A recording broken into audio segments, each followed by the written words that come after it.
ethical culture leader is that I also have opportunities to be a humanist chaplain on different campuses. And so one of the campuses I serve is New York University. And I love that campus. I love it because I got my MBA there over 30 years ago. And because they have a very active secular student alliance led by Abhishek Pangria. I'm going to mispronounce that, I'm sorry. Pangria. Abhi is the leader of this group and a very capable one, but he's much more than that. He's an undergraduate student in the Stern School of Business, concentrating in finance, with a minor in philosophy. I love that. His interests are primarily in the intersections of technology, philosophy, and economic development, including post-human technology. We may want to ask him about that in the Q&A. Post-human technology, ethics of artificial general intelligence, and technology-driven post-capitalism models. He is, as I said, the president of the Secular Student Alliance, and he's currently an intern at KPMG Innovation Lab, which helps clients understand complex movements of consumers and technologies. He is accompanied today by Hans Tapario, who is a clinical assistant professor of business and society at NYU School of Business, and he joined as an adjunct professor in 2011. In his current position, he teaches courses in social entrepreneurship, social impact, and professional responsibility and leadership. He's co-founder of Preferred Brands International, one of America's leading health food companies that manufactures a range of natural and organic Indian and Asian meals under the brand Tasty Bite. I'm going to let him tell you more about himself rather than reading from their bios, because I know you're going to want to hear from them directly. So, gentlemen, please come forward. Thank you so much for having us. It is really an honor and a privilege to be in this building and amongst you all. The incredible work this organization has done over the past century and a half radiates through this building. And certainly to see the diverse audience, people of so many different age brackets, is a tribute to the work that you do. So thank you again. It's a great honor and privilege. As you know, I have not spent most of my career in academia as a professor. I spent most of my career as an entrepreneur, starting and building businesses, and joined NYU to recover from that about 4 years ago. And and I had the great privilege of meeting Abhishek a couple of years ago. He was in a class of mine. We traveled internationally together, and it's been a great honor to work with him as well. One of the topics that we struggle with, obviously in the world of business, has to do with the fact that today, to a lot of people, it feels like our current capitalist system is not working for everyone. The benefits of the system seem to be moving just to a few at the very top. And it seems like, and the data suggests, that it's possibly worse than it's ever been in our society today. And in fact, if you ask students and young people across the world, and this is true in virtually every country in the world today in survey data, the vast majority of young people believe that capitalism the way it stands today either needs to be completely thrown out or needs to be significantly reformed. That's the vast majority of students. And believe this, the vast majority of business students believe this too. When Stern students are polled, the vast majority believe that the current system of capitalism we have either needs to be thrown out or needs to be significantly reformed. So there's something to listen to there, because that's certainly not the narrative that existed perhaps 20 to 25 years ago, certainly not in this country. Now, there are a number of reasons for this. When you start looking at some things, you have a look at, for example, inequality data. You know, about 50 years ago or so, in the 60s and 70s, the top 1%, generated about 10% of the world's income. The top 25% less than 3% of the company. Today, that's 20% and 10% respectively. So that's one issue that's taken place. So we can start to dig through as to why that's taking place. The CEO pay to average worker pay in 1965 was 20 to 1. A big number, but today it's 303 to 1. It's 303 to 1. The stock market's going up. That should be good for all of us, right? But only for a few. The top 20% of Americans own 92% of all the stocks in this country. So even the stock market going up is not benefiting all of us. The top 1% of Americans own 38% of all stocks in the country. Now, there are a number of narratives as to why this might be taking place. And there's some truth in all of them. One narrative is that globalization is causing a lot of jobs to move around the world, and those who have not kept up with certain skills are losing out. That is, the data shows that that is partly true. You cannot run away from that. The second narrative is that our education system is not keeping up, and our skills don't exist to keep up with the rapid advancements in technology. That too is true, and the data demonstrates that as well. And the third is that there's a sense the system is rigged against us. And the data suggests that that's actually true as well. Because the system that we have, the free market system that we have, isn't actually all that free. So if capitalism was good, well then at least it should be fair and free to all who want to innovate and come up with something new. But if you take some examples, and you could pull out examples from every industry. Now we all know what's going on in healthcare, right? It's destroying us. Now you think about the next generation, Abhishek's generation. His generation spends 5 times more in healthcare and education than the previous generation. Already 5 times more. And of course, everyone who needs healthcare is struggling with where it costs are. Oh, sorry, Shirley. My apologies.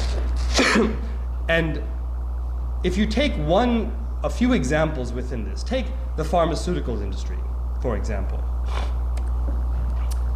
And I could pull out hundreds, but I'll just give you one example. It is legal in America for a pharmaceutical maker to pay a generic maker. Once the patent on a drug is running out, it is legal for a pharmaceutical maker in America to pay a generic maker to postpone the release of a cheaper generic drug. It is legal to do that. It's legal to make that bribe in this country. It's not legal in the EU. You would say that's anti-capitalist, wouldn't you? That's not promoting competition in free markets. It is legal for a pharmaceutical company to make minor reformulations in order to effectively extend that patent. Sometimes as simple as just a new coating on the pill. That is legal today. So the system feels rigged against us. That's the backdrop. Just take another example. We can pull these out everywhere, but I just took a few here. Cable operators. Everybody here needs internet access and cable at home. And it turns out that 80% of us in America only have access to one cable provider. When was the last time you were angry at your cable provider? It was probably not too long ago, right? That they were doing something, rigging the pricing, it was going up, you had no idea what was going on, what's happening here. Now, why is that? It turns out that cable operators in America have lobbied states and the government to the extent that 20 states now bar their own cities from owning their fiber and leasing it out to multiple players. The fiber's owned by the companies. In Singapore, Hong Kong, Paris, the fiber is owned by the cities, leased out equally to competitors, and the prices are lower and the internet speed is faster outside this country. And so it just again shows how capitalism or the free markets are being distorted by our system. Or let's take banks. Now, in 2008 and 2009, a lot of banks declared bankruptcy. That was good for them. It allowed them to restructure their debt, to pay a little bit less, to perhaps get a little bit of a bailout. But banks can declare bankruptcy, but homeowners cannot, and students cannot. Students now have $1.4 trillion of debt. It's the second largest after homeowner debt. Students now, on the average, have close to $40,000 of debts, a large percentage with over $100,000 in debt.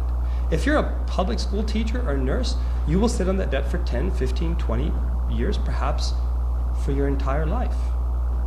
So the system is feeling like it's beating me up. It doesn't feel like it's free anymore. And so all these realities are true. Skills have not kept up. Globalization is taking place. And then a few at the top are further distorting the system. So what are we trying to do? We all have to do some small part. We need to do it with respect to education to make sure students understand this. We're at a business school. We need to make sure, and part of what we do in what's called the Business and Society Department at Stern is to bring some of these issues to bear. We have a Center for Sustainability in that department. We're the first business school with a Center for Human Rights and Business, because the two play a role very closely. So we're trying to bring out some of these issues. I have a few other examples here, but not to jade you too much, but when you start looking at the headlines around, Volkswagen and its issues, Goldman Sachs paying another $5 billion, this is just last year, Coca-Cola, funding scientists to shift blame away from obesity, for obesity away from bad diets. Automakers, the moment the Trump administration takes control, automakers start lobbying the EPA to drop the Obama-era guidelines on emissions. Right away. EpiPen pricing, many of you would have heard about this, again, back to pharmaceuticals. Why is this going on? As a result of that, all of this, it turns out 63% of Americans are dissatisfied with major corporations.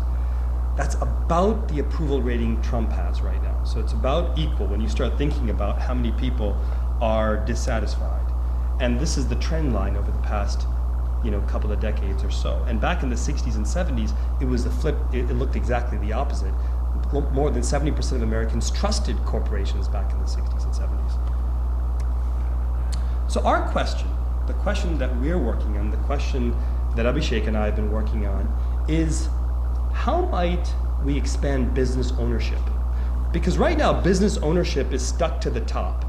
And there are just a few who are making these decisions and distorting that capitalist field even more and more as time goes on. So one of the solutions we've been thinking about is how do we get to the root of this problem? How do we expand business ownership across socioeconomic groups? And so at Stern, we've begun a few experiments and a few classes to ask this question and to pioneer potentially a few models to do this. And the model centers around the basic idea that business, as many of you would know firsthand, is not something that really requires any particular skill. It requires an intuition. It requires a risk-taking appetite. It requires a sense of adventure. It requires the ability to solve problems. It requires impatience with the world around you at this particular time. Those are the traits of entrepreneurs. And so if that's the case, such traits would exist in every community, low income, high income, middle income. It would exist everywhere.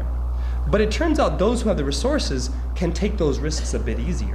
So can we somehow make sure those resources are available across socioeconomic groups? Because if it did, it turns out those personality traits exist amongst everybody.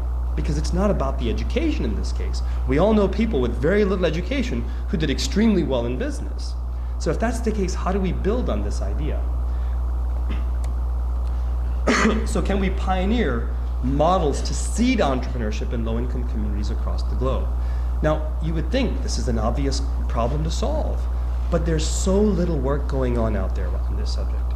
What's happening is here in New York City or in Palo Alto, California, or in London, there are all these fancy accelerators and venture capitalists and incubators to fund that quintessential Stanford entrepreneur who wants to start a business. That exists for those who have the education and resources. NYU has a beautiful incubator. It's called the Leslie E Lab, but it's there for the NYU community. Thank you so much. What about for all those out there who have the traits, but don't necessarily have the access or just a little bit of that startup impetus? So that's the question we're asking and doing some experiments. And we're doing these in New York. We launched a whole class in an experiment in West Africa, in the country of Ghana, and we're building this out in India as well. And Abhishek joined me to Ghana, so he's going to talk a bit about that as well. And this is the basic flow of thought. The first is, how do we find people?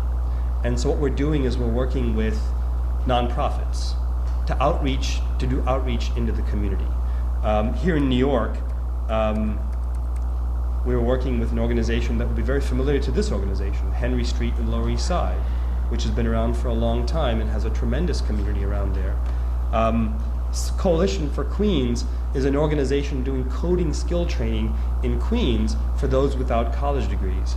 Adanu is an organization doing similar kind of work in Ghana. So the first is we have to find people who have that innate ability, that desire. These are softer skills. These are not the obvious skills that you may see in a resume. That really amazing drug dealer on the street might make an amazing food entrepreneur. That, that gang leader will probably be a great leader of an organization. It's just about honing that skill or that innate ability in another area. So that's our challenge. So once we have found people through outreach and organizations, we are then conducting experiential entrepreneurship workshops and training. Now, this is also an interesting area. The field of entrepreneurship is kind of a fuzzy area. You know, how do you teach entrepreneurship? You can't really do it. And entrepreneurship education over the past 50 years hasn't yielded very great results because, again, it's about that innate skill. So what we're saying is let's not teach entrepreneurship in a classroom because you can't ideate within the boring walls of a classroom. You've got to get out in the field and you've got to build things and you've got to observe problems and you've got to prototype and you've got to talk to customers right from day one. You've got to do all those uncomfortable things. So we've created workshops which are highly experiential, get communities out into the field to observe problems, to build solutions, and to test them with customers in real time. And that doesn't take very long. That could take a few weeks.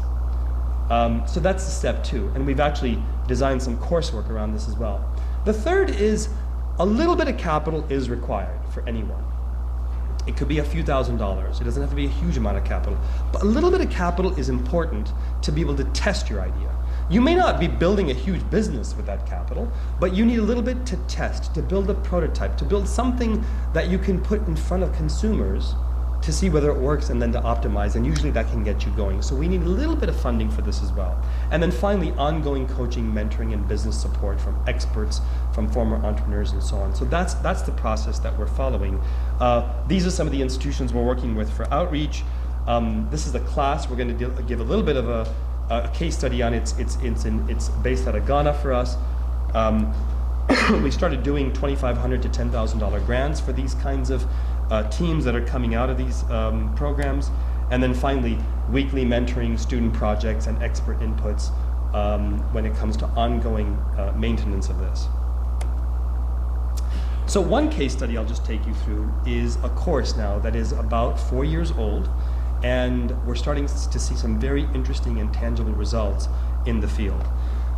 And while these are all at a small scale, we think they could be new models for what perhaps even the United Nations might look at when it comes to development. The world of development from a UN perspective is very centered around education, health, food, and security, all important areas. But when it comes to sustainability and income generation, there's not as much work going on. So we're trying to see if we can pioneer models in that particular arena. So here's a case study really quickly. Ghana's a far distance away to be working for a class based out of New York City, but it turns out that NYU has a campus in Ghana. NYU likes to be the world's first university multinational corporation. We have 14 campuses all across the world, in Shanghai, in Abu Dhabi, in Ghana, in South America, several in Europe. And so that gives us a little bit of ability to have a site, a research site on the ground to conduct these experiments and keep them going on an ongoing basis. And we chose a community in really as far away from any urban location that we could get to. It's a small village called Weje Chatwe, and it's a village of 500 people with no roads, no businesses, it had no concrete structures. So we wanted to tackle the hardest problem that we could find. And we wanted to see how that might work with respect to thinking about entrepreneurship and business development. So about 4 years ago, we found a nonprofit to identify this community. They had worked with the elderly council and the chiefs in that community to understand whether that community was committed to its own development, just to vet that in particular. We wanted to work with a willing community. And this is one that we came across, and we've been working there in the site for the past 4 years. Now, this again was a community with no roads, no concrete structures, no public latrine, no school, no permanent school structure. And in the first year that we went there, we thought, we just need to go and learn, because you can go in with all your ideas and realize that the reality on the ground is completely different. So we learned, we talked to the community, we understood what the needs and issues were, and we did a small volunteer project. We thought we could construct a public latrine, which is in the top left here. Our students, collecting water to mix cement, just a way for us to build empathy, do volunteer work, do service work, and learn from the community during that particular time. So we taught in the school, we learned, we answered, we asked questions, and we learned about issues that the community is facing with respect to health, employment, sanitation, energy, education, and so on. Now, one of the things that we found, well, there were many things we found, well, a couple of things that we found that we thought we could act upon is a lot of the women in the community wanted to work and were not doing as much work, and there were no businesses in this community. So we thought, Ghana is this country with this rich tradition of batik textile production, these beautiful fabrics coming out of this country, and this tremendous artisan skill, which did not exist in this particular village, but existed in communities all around. So we thought, is there a way for us to help incubate perhaps a batik textiles business in this community? Not going to be easy, but can we try? We also realized that water was a big issue. The lake nearby was contaminated, so we thought, well, we need to figure out how to get clean water to this community. But again, it can't be something that's free, even though water should be free. Is there some way to create some sort of a model around that so it's sustainable for the community longer term? And we had that lens in mind. So those were two of the ideas that came out for us.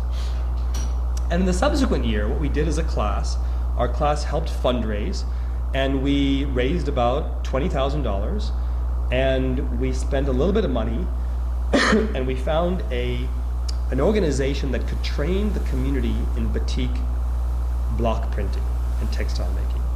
And we had that organization move into the community and train the women in batik block printing. And we learned that actually the innate skill was actually there amongst many of them. They just hadn't honed it or practiced it. So that was the first thing that we did. We allocated a little bit of money for working capital. This idea of working capital, which is some basic textile, fabric, dyes for the community to start work. And we raised a little bit of money on the volunteer side, always keeping that part of our hearts and minds open, and we helped fundraise to build a whole school, a brand new permanent school in the community, which is something that sometimes business cannot solve.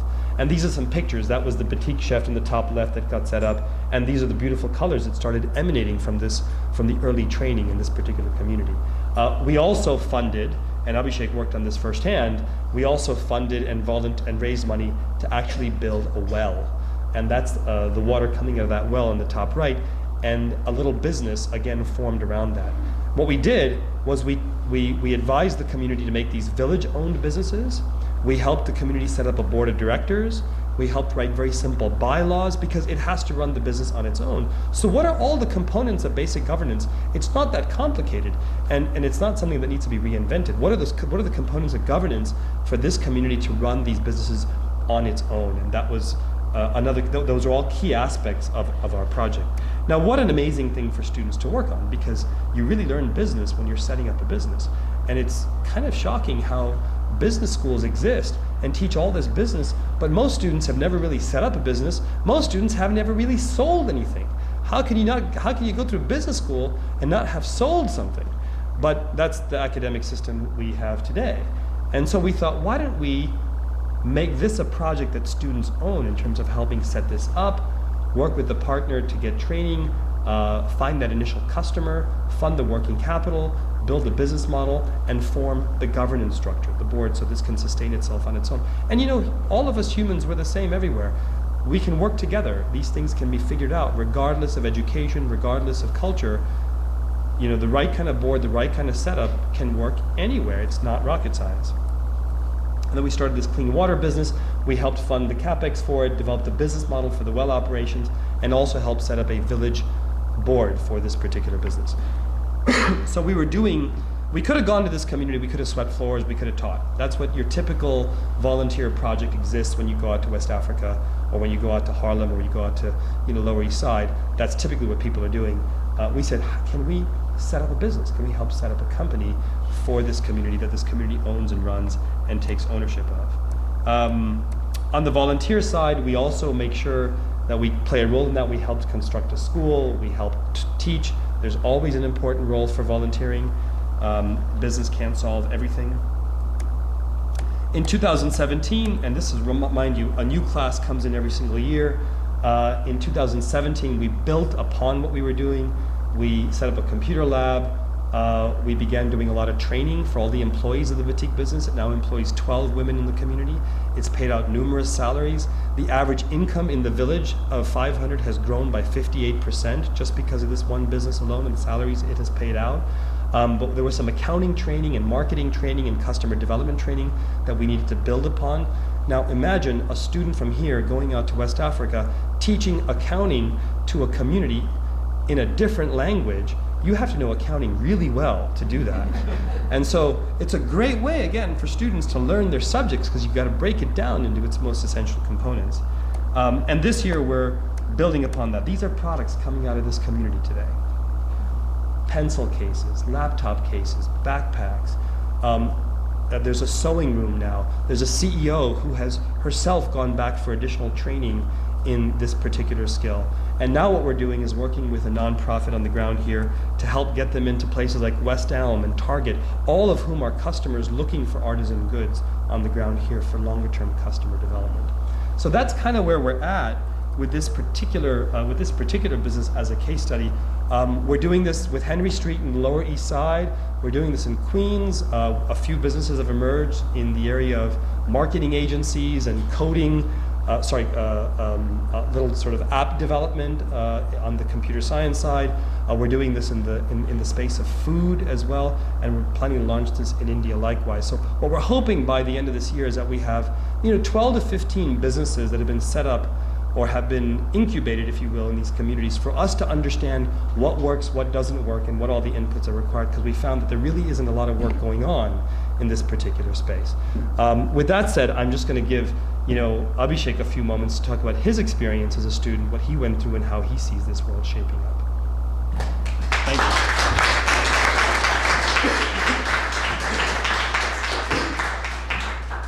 Hi, everyone. So Professor Taparia said really all there is to say regarding social entrepreneurship, sort of as a tool for development.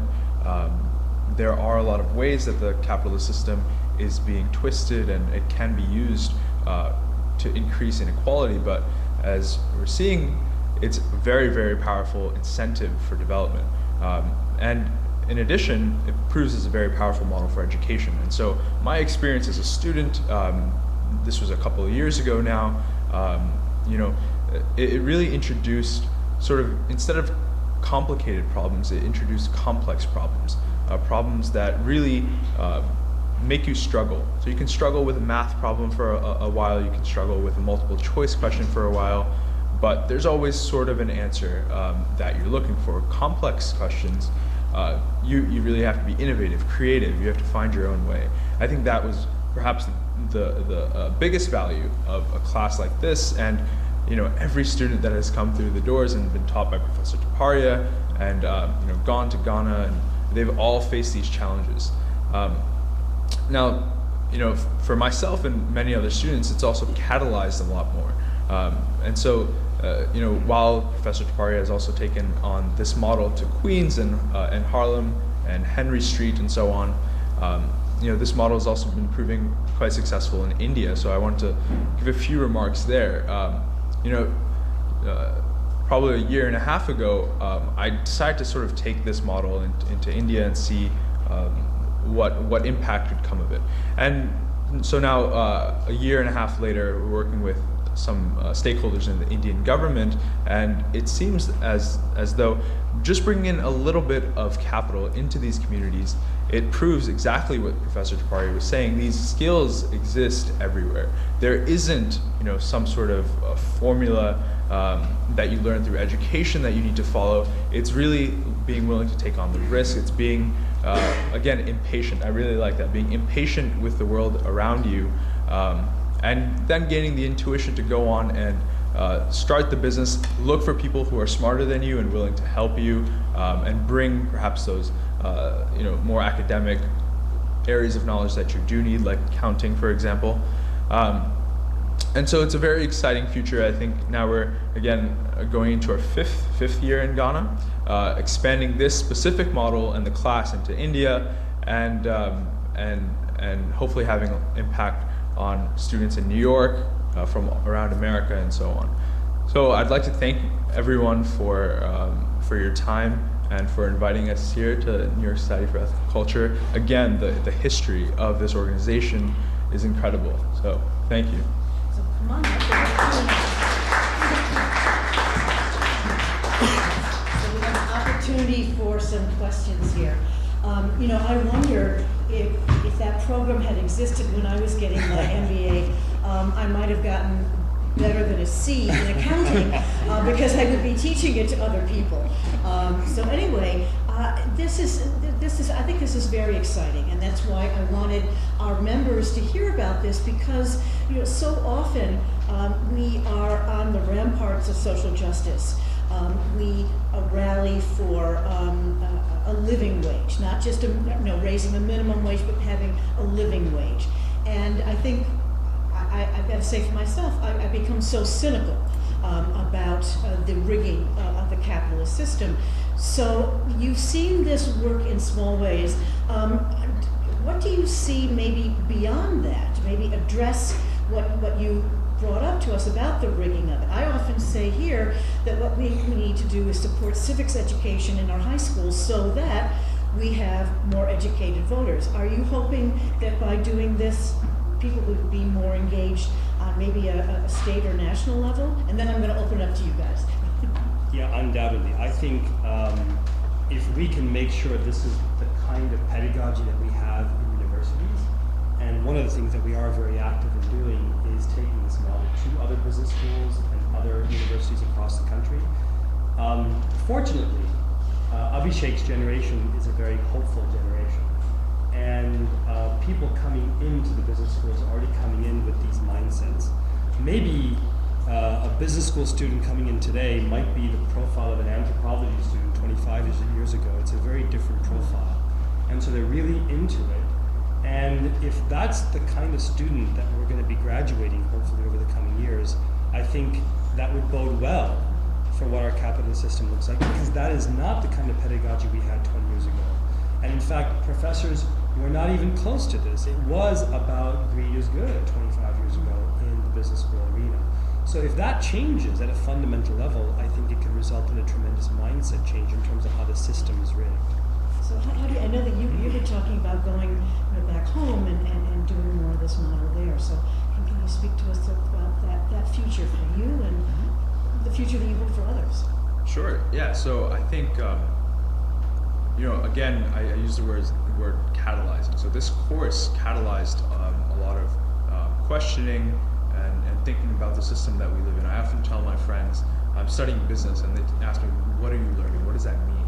And I say it's I'm learning about our system, our society, and things like philosophy, politics, everything really goes into what I'm learning at the Stern School of Business.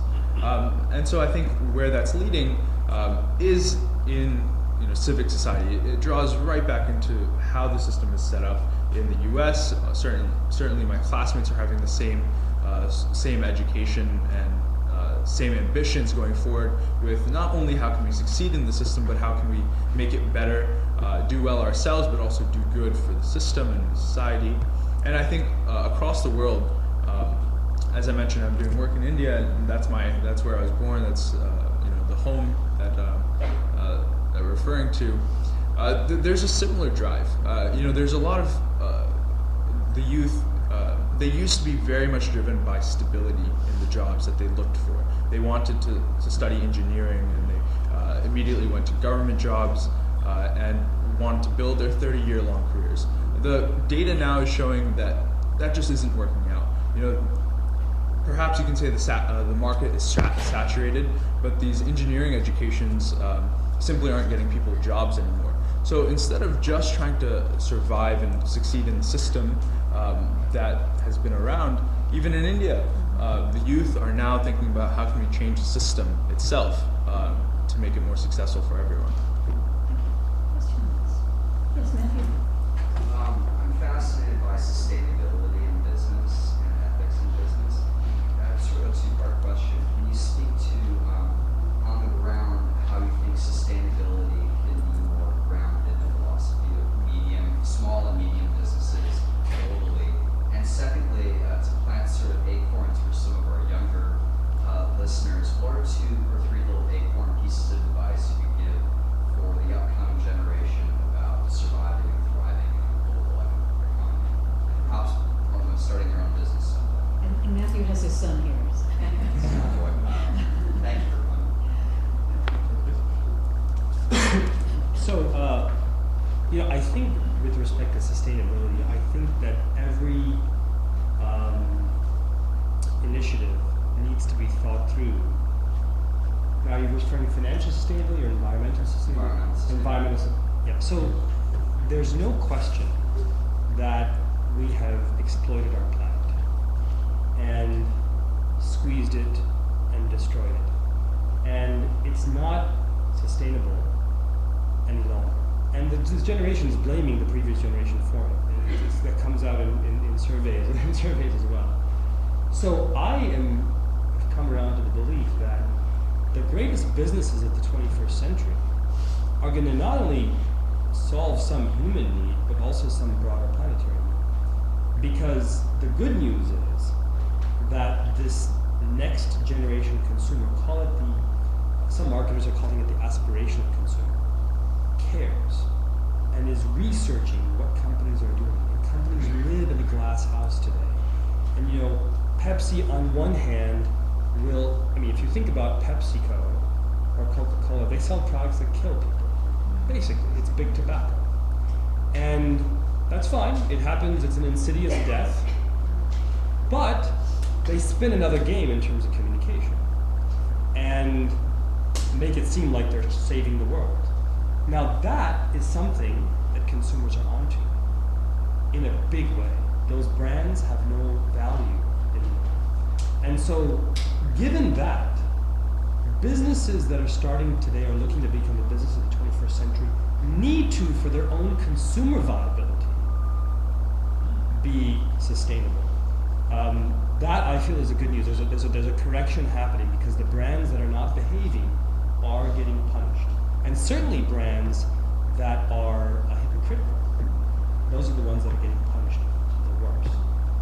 So that's what I would say to that. And just to your second question really quickly, I think that for the next generation, we need to support pedagogy in schools that forces us to build and make and build and make, and don't see science and math and the arts as separate subjects. They're all one subject. And if you are trying to learn if you're trying to learn physics, well, you can get a pretty low-cost drone nowadays and learn an interesting algorithm and test it out with that little drone and draw and create beautiful art around that particular package as well.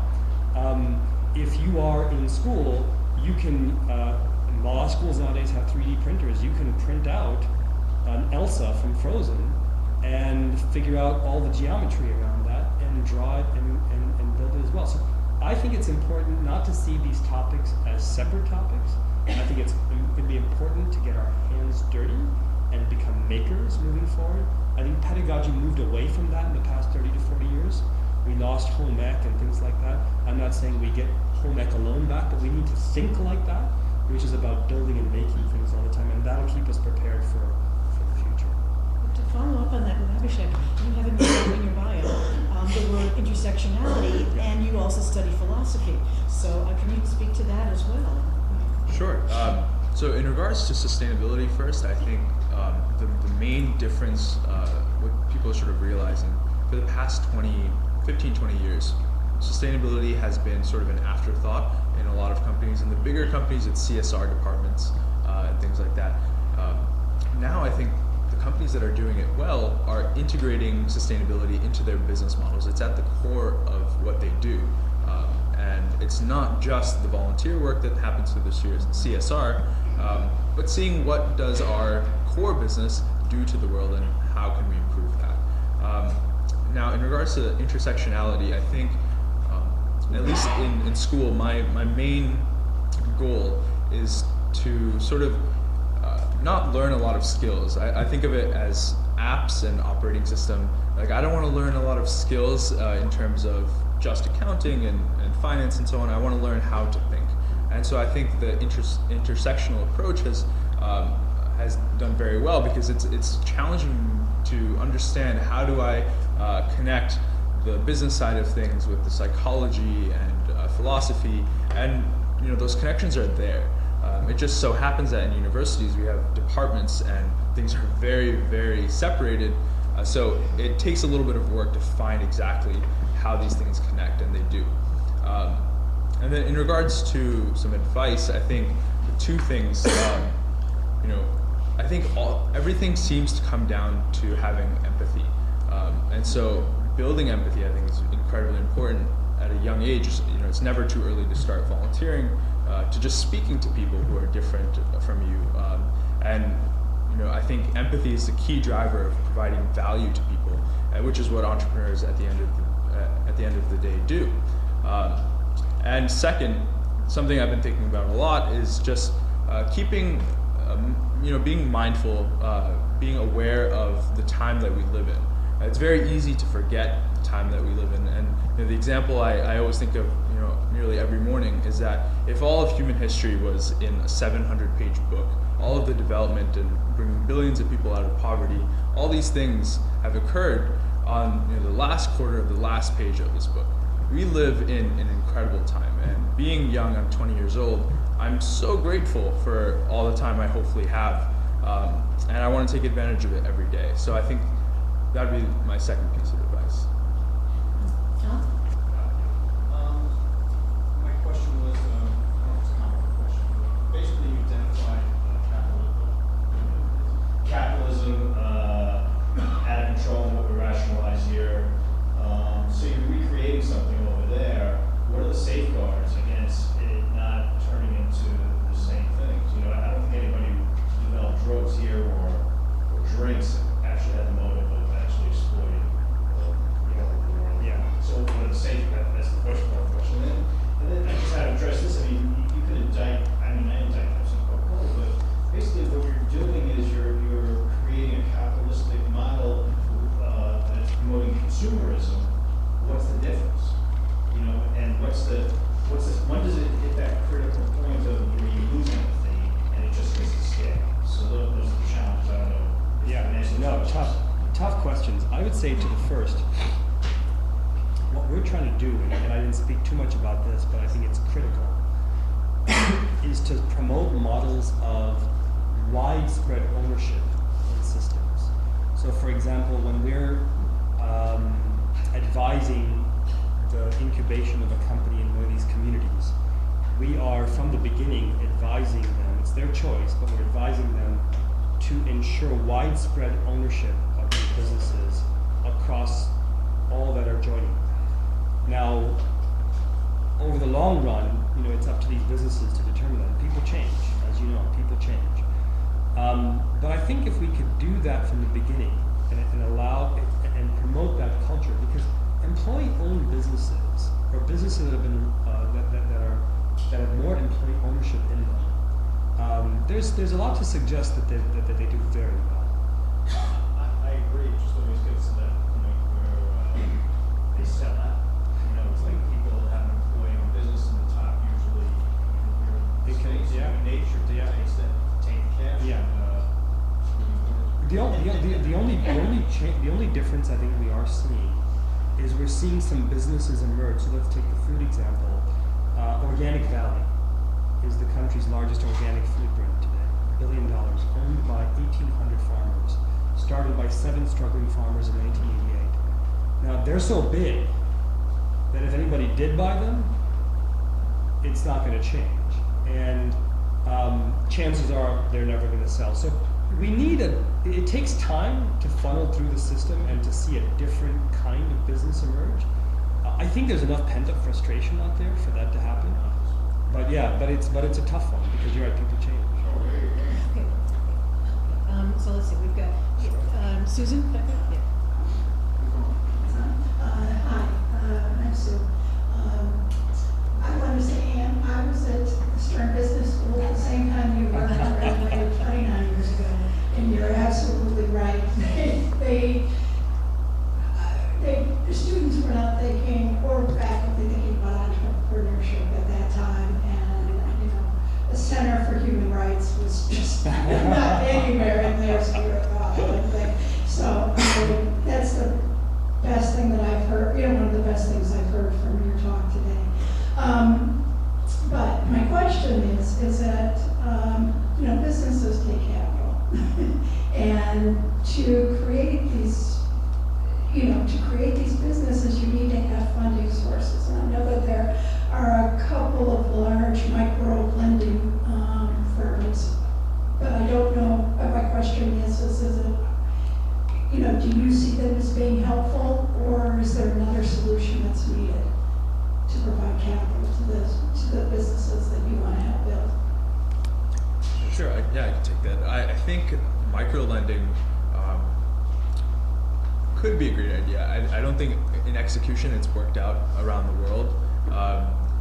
In just incredible amounts of debt, predatory lending, and so forth. I think what it takes, a much better model is sort of what we've been doing with SIV, with the course, and in some other places, which is, you can call it an injection of capital. So it's starting, some capital, charitable, and so on, but developing a sustainable model that just gives some working capital, but then can get the wheel going so the business, can sustain without, being dependent on a donor to consistently every year, like a charity, give money. Thank you. I think we have time for one more back here. And I know that you're not able to stay for lunch. Are you able to stay? No, you're not able to stay. Okay. But what I can do is, I'll see Abhishek on Thursday. So if you have questions, I can pass them along. Hi, so I'm also a student at NYU, and I have a few questions about entrepreneurship. So you mentioned that entrepreneurship is a subject that can't necessarily be taught in a classroom.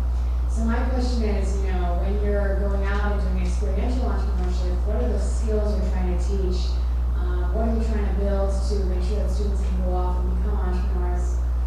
And then the second question I have is, the concept of corporate social responsibility. So a company may have a genuine interest in maintaining the responsibility of doing good, even though it's difficult in scale. So how do you determine the difference between a genuine responsibility versus a branding effort? Sure. They're both good questions. With respect to the first, there are some characteristics we've seen in successful entrepreneurs that we can try and draw from in the experiential world. So the first is entrepreneurs tend to have an acute sense of observation of what's going on. They are aware of problems, aware of people, have innate empathy, and are looking around for things or feel the frustration easily. So what we're trying to do is design exercises where we get out into the field and we feel those frustrations. And so we try to teach observation. Now that's a crazy thing, right? But when you really think about it, what are we doing when we're out in the field or waiting for the subway? We're looking at a phone. And we're not actually getting creative thought. But if you spent a day wandering around New York City and just observed, let's say, a particular domain, and talk to people about it, you get all this visual and interview data, for example. And then let's say the next day you sit down and just make sure you're bored for 24 hours and just daydream. Ideas will come to you. And that's how the creative process works. That's why we have these eureka moments in the bathtub, because we can do nothing else but think in the bathtub. And so we're trying to emulate that creative process, which is, can you get out in the field, learn to observe again within a domain of interest that you may have, document, observe, take pictures, take notes, remember your thoughts, and then use that as rich content for brainstorming and building and laddering up to ideas. So we get ideas through observation and being out in the real world. We see frustrations, we see pain points that way. And then the second step of this is to go build something. And so nowadays you can build this, I mean, you could get Lego, and build something. And you can actually get Lego that you can program to do things if you wanted to build a prototype. There are so many simple ways to build something that may solve this particular problem. Now, what we call this a minimum viable product, because we want you to build something without spending too much time and money. Because if you spend 3 years and $1 million building something, and then you find out nobody wants it, that's a problem. And that's why most startups fail, is because you spend 3 years and $1 million building something only to find out that you're the only one who wants it. And so what we're saying is build that mini prototype, get out into the field, do the uncomfortable work of talking to prospective customers, get slapped on the face and turned away a few times, and that's what entrepreneurs sometimes don't do, and you will have success or optimize a little bit faster. So that's our approach, which is we're not sitting in a classroom to learn this, we're going to get out and do it, and that's the approach. Your second question had to do with the corporate social responsibility. So most of that is a big scam, all said and done, and I say that bluntly. It is corporations who are losing brand image, whose brand image is depleting to this new generation, and are trying to do things that make them look good. The only way and I don't think that's going to sustain, people can see through it. I think the only thing that's going to sustain corporations is if, as Abhishek says, if it's baked into the business model. It's Patagonia versus Gap. It's Kind Bar versus M&M's. And those are not small businesses anymore. The Kinds and the Patagonias are not small businesses anymore. And they're successful not only because they have great products, but because they are very conscientious about how they see the world. Corporate social responsibility is going to get found out. It's being found out. It's not helping these corporations. And by the way, that's been done forever. Ford was supporting communities back in the early 1900s. GE's been, that's philanthropy, which yes, we must all do, but that is not different